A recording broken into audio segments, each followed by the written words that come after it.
Hello बच्चों। आज हम 8वीं क्लास का लेसन नंबर 4 पढ़ने जा रहे हैं, जिसका नाम है मेटल्स एंड नॉन मेटल्स, धातु और अधातु। ठीक है। अब धातु किसको कहते हैं? अपने आसपास आपने कुछ ऐसे मटेरियल्स देखे होंगे जो थोड़े चमकीले होते हैं, कठोर होते हैं। ठीक है। जैसे आयरन, लोहा, एल्यूमिनियम। ठीक है। एल्यूमिनियम की शीट आपने देखी होगी, जिसका उपयोग हम खाना लपेटने के लिए करते हैं, चपातियाँ पैक करने के लिए आप टिफ़िन बॉक्स में कई बार लाते हो। वो एल्यूमिनियम शीट चमकीली होती है ना, तो वो मेटल है। कॉपर यानी कि तांबा, तांबे की तारें आपने देखी होंगी, तांबे के बर्तन आपने देखे होंगे, वो चमकीला होता है, तो वो भी एक मेटल है।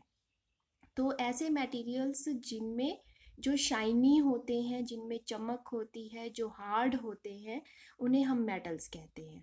ठीक है। और जो डल होते हैं और वेरी हार्ड नहीं होते, उन्हें हम नॉन मेटल्स कहते हैं। अब जैसे कि यहाँ पे एक टेबल है, आपने बताना है इनकी अपीयरेंस कैसी है, शाइनी है या डल है, हार्ड है या बहुत हार्ड नहीं है। जैसे आयरन जो है वो शाइनी है, चमकीला है। ठीक है। कोल यानी कि कोयला, वो डल है। सल्फर एक पाउडर के फॉर्म में होता है, डल है। एल्यूमिनियम शाइनी है, कॉपर शाइनी है। उसी तरह अगर हम हार्डनेस देखें तो लोहा बहुत कठोर होता है, वेरी हार्ड। कोल, कोयले को आप जरा सा पत्थर से मारो तो उसका पाउडर बन जाएगा, तो it is not very hard. Sulphur is also not very hard. Aluminium is hard and copper is also hard. तो हम कह सकते हैं कि ऐसे मटेरियल, अब इनमें आयरन शाइनी और एल्यूमिनियम और कॉपर, केवल ये तीन मटेरियल जो है वो चमकीले भी हैं और साथ में हार्ड भी हैं, तो हम इन्हें मेटल कह सकते हैं। लेकिन कोल और सल्फर जो है वो मेटल नहीं बल्कि नॉन मेटल है। कोल में कार्बन जो है वो नॉन मेटल होती है और सल्फर अपने आप में एक नॉन मेटल है। अब हम इस लेसन में इन्हीं मेटल्स और नॉन मेटल्स के बारे में पढ़ेंगे।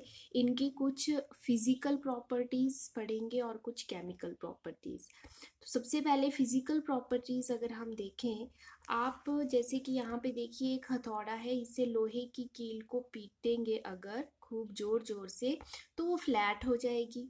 आपने लोहार को देखा होगा, लोहे को गर्म करके पीटते हैं, तो एक लोहे के टुकड़े को पीट कर वो एक शीट में बदल सकते हैं।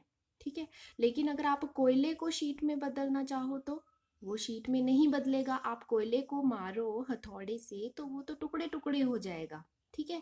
यानी कि जितनी भी मेटल्स हैं उन्हें हम पीट कर पतली चादर में बदल सकते हैं, शीट में बदल सकते हैं। अब जो एल्यूमिनियम फॉइल है जिसमें आप खाना लपेटते हो, वो भी एल्यूमिनियम को पीट पीट कर पतली शीट में बदल कर बनाया गया है। उसी तरह आपने मिठाइयों पे देखा होगा, सिल्वर फॉइल लगी होती है, तो वो भी चांदी को पीट पीट कर पतली फॉइल्स बनाई जाती हैं उसकी, और उसको मिठाई को सजाने के लिए यूज़ किया जाता है। मतलब ये हुआ कि मेटल्स को अगर हम पीटते हैं, मारते हैं हथौड़े से, तो वो टूटती नहीं है बल्कि फैल जाती हैं, पतली शीट में बदल जाती हैं। तो ये मेटल का बहुत ही खास गुण है और इस गुण को बोलते हैं मैलेबिलिटी। ठीक है। और हिंदी में कहते हैं आघात वर्गनीयता। ठीक है। तो इसको कैसे कहेंगे, मतलब धातुओं का वह गुण जिसके कारण उन्हें पीटकर पतली चादरें बनाई जा सकती हैं, उसे आघात वर्गनीयता कहते हैं। और इंग्लिश में यहाँ इसकी डेफिनेशन दी हुई है, the property of metals by which they can be beaten into thin sheets is called malleability. ठीक है। तो ये मेटल्स का, सभी मेटल्स का एक स्पेशल करेक्टर है। ठीक है। उसी तरह आपने देखा होगा कि जो हमारे किचन के बर्तन होते हैं, ठीक है, उनको अगर हम गैस पे रखें तो वो गर्म हो जाते हैं। ऑब्वियसली गर्म होंगे तभी खाना पकेगा। लेकिन क्या हम बिना हैंडल वाले बर्तनों को छू सकते हैं, पकड़ सकते हैं? नहीं पकड़ सकते। ठीक है। क्योंकि वो गर्म हो जाते हैं। मतलब जो हीट हमने दी वो बर्तन में से होती हुई जाती है और तब खाने तक पहुंचती है। अगर बर्तन को कोई लकड़ी का हैंडल या प्लास्टिक का हैंडल लगा हो तभी हम उसको पकड़ सकते हैं। क्यों? क्योंकि जो मेटल से बने बर्तन हैं तो मेटल्स जो है वो हीट को अपने में से जाने देती है, वो हीट कंडक्टर है। लेकिन जो लकड़ी और प्लास्टिक हैं वो हीट को अपने में से नहीं जाने देती, इसलिए वो गर्म नहीं होती। So they are bad conductor of heat. ठीक है। लेकिन मेटल्स, चाहे वो बर्तन आपका तांबे का हो, लोहे का हो, स्टील का हो, किसी भी मेटल का बना हो, वो गर्म होगा, because that is good conductor of heat. यानी कि जो भी मेटल्स होती हैं वो हीट की गुड कंडक्टर होती हैं, हीट को अपने में से जाने देती हैं, इसीलिए बर्तन गर्म हो जाते हैं।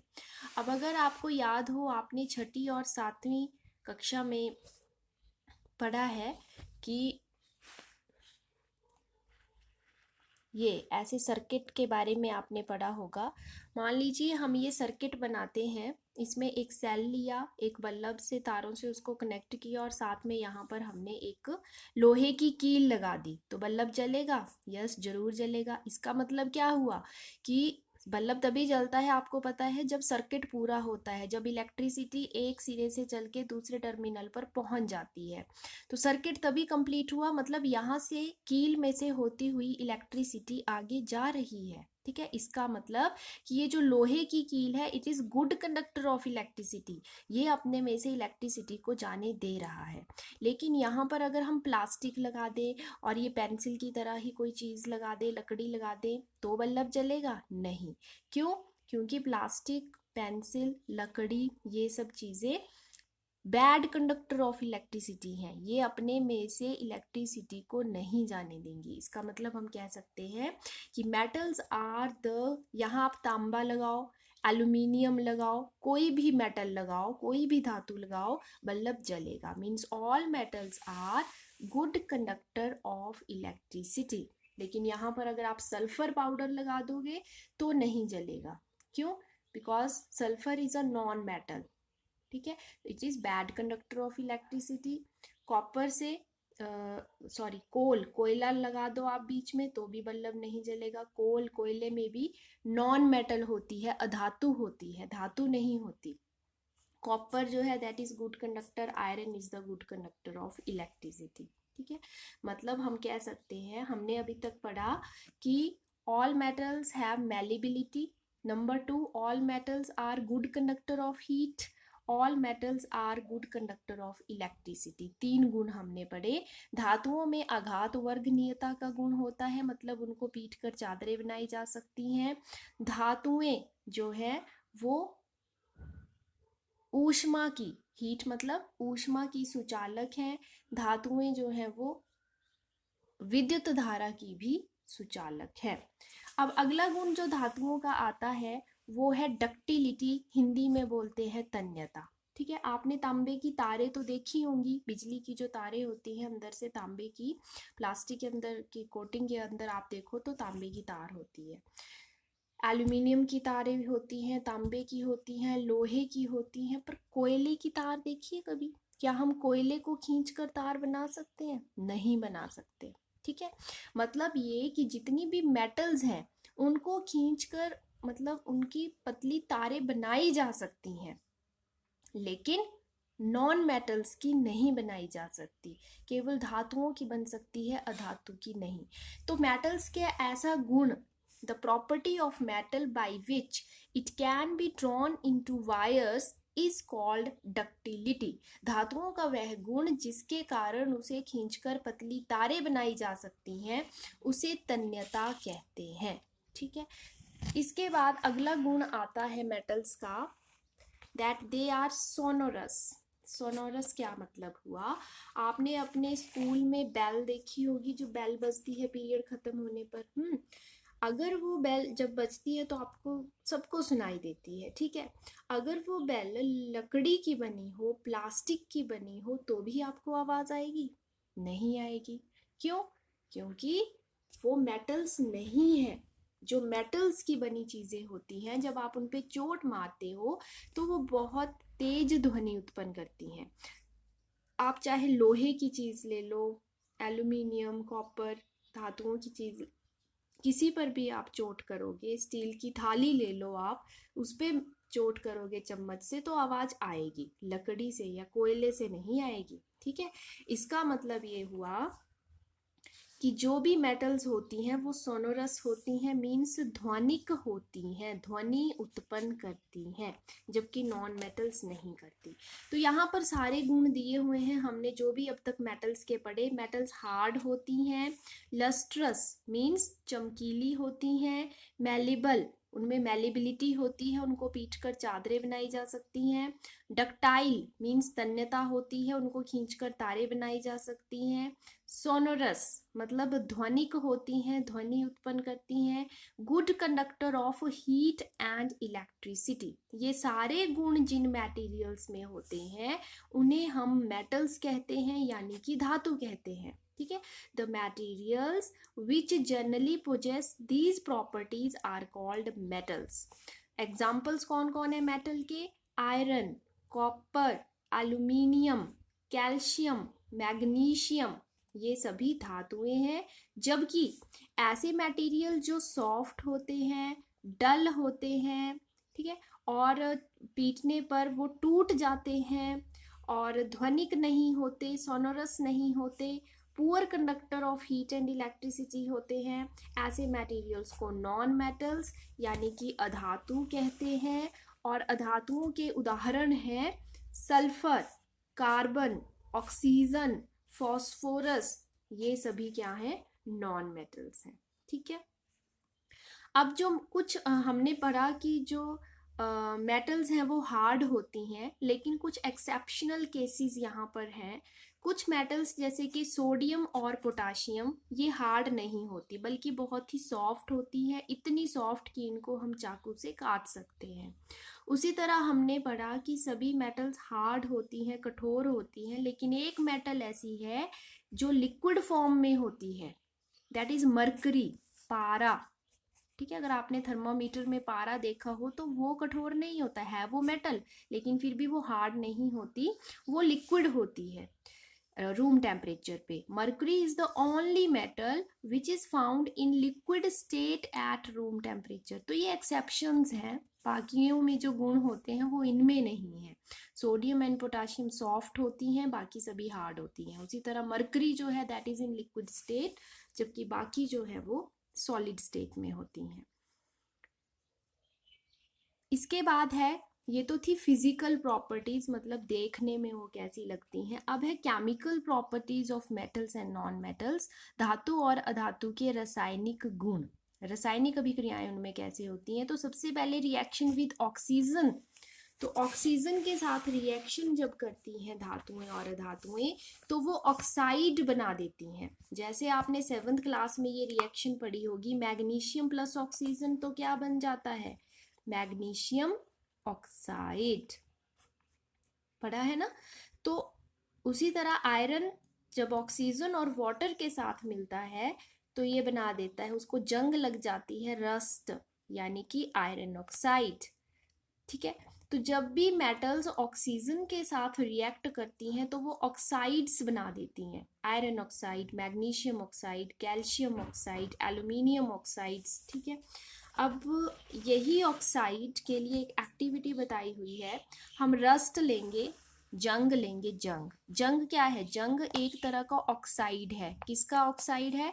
आयरन का ऑक्साइड है, यानी कि Fe2O3 ये फॉर्मूला होता है। ठीक है, so this is called iron oxide. तो हमने जंग लिया एक वॉच ग्लास में, यानी कि ऑक्साइड लिया मेटल का, आयरन ऑक्साइड लिया, उसमें पानी डाला और उसको घोला। ठीक है, थोड़ी देर उसको छोड़ दिया। फिर हमने उसमें जब रेड लिटमस पेपर डाल के देखा तो हमने देखा कि रेड लिटमस का कलर हो गया ब्लू। ठीक है, अब आपने 7th क्लास में पढ़ा होगा लिटमस के बारे में। रेड लिटमस को ब्लू कौन करता है? एसिड या बेस? बेस। जो भी बेस होते हैं, क्षार होते हैं, वो लाल लिटमस को नीले में बदल देते हैं। तो इसका मतलब जो आयरन ऑक्साइड हमने यहाँ पे लिया है उसका नेचर कैसा है? वो भी एक तरह का बेस ही होगा, तभी उसने रेड को ब्लू किया। ठीक है, तो मतलब जो भी हम कह सकते हैं कि जो भी मेटल्स के ऑक्साइड्स होते हैं वो बेस होते हैं, वो क्षार होते हैं, वो बेसिक इन नेचर होते हैं। ठीक है, तो यहाँ से ये प्रूव होता है कि all metal oxides are basic in nature. इस बात को याद रख लो अच्छे से। ऑक्साइड्स ऑफ मैग्नीशियम इज ये in general metallic oxides are basic in nature. Metal के ऑक्साइड चाहे वो कोई भी है, iron oxide, magnesium oxide, calcium oxide, किसी भी मेटल का ऑक्साइड है वो बेसिक होगा। ठीक है, because it turns red litmus into blue. ठीक है, उसके बाद अगर हम किसी नॉन मेटल का ऑक्साइड लें तो ये तो मेटल ऑक्साइड्स थे ना। नॉन मेटल जैसे कि सल्फर, हमने सल्फर पाउडर लिया। सल्फर एक नॉन मेटल है, अधातु है। ठीक है, और वैसे ही हमने उसको भी सल्फर को ऐसी एक बॉटल में जलाया ताकि उसको ऊपर से बंद है ताकि गैस बाहर ना निकल सके। अब जब सल्फर को जलाएंगे तो SO2 सल्फर डाइऑक्साइड गैस बनेगी। ठीक है, तो ये नॉन मेटल का ऑक्साइड हुआ, sulphur is a non metal. और उस गैस को फिर हमने यहाँ पर पानी में मिक्स किया, मतलब इसमें पानी डाला, सॉरी यहाँ से हमने पानी डाला, गैस बाहर नहीं जा पाएगी और पानी डालने से वो गैस और पानी के साथ मिक्स हो जाएगी। तो SO2 जब वाटर के साथ मिक्स हो गई तो वो यहाँ पर बना देगी H2SO3। ये देखिए सल्फ्यूरस एसिड बना देगी। सल्फर डाइऑक्साइड वाटर के साथ मिक्स किया तो सल्फ्यूरस एसिड बन गया यहाँ पर हमारे पास। इस सल्फ्यूरस एसिड को फिर हमने वॉच ग्लास में लिया, अगेन हमने लिटमस टेस्ट किया और यहाँ पर जब हमने देखा, हमने लिया ब्लू लिटमस, तो हमने देखा कि ब्लू लिटमस का कलर इसमें डाल के चेंज हो गया और वो हो गया रेड। अब आपको पता है ब्लू लिटमस को रेड कौन करता है? एसिड्स।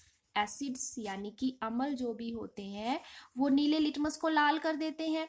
अब यहाँ पर जो SO2 था प्लस वाटर के साथ, उसने भी ब्लू लिटमस को रेड कर दिया। मतलब इसका नेचर कैसा होगा? एसिड्स की तरह। मीन्स हम कह सकते हैं कि it is acidic in nature, अम्लीय है इसकी प्रकृति। यानी कि हम कह सकते हैं कि नॉन मेटल के जो ऑक्साइड हैं, sulphur is a non metal, non metal के जो ऑक्साइड्स हैं they are acidic in nature.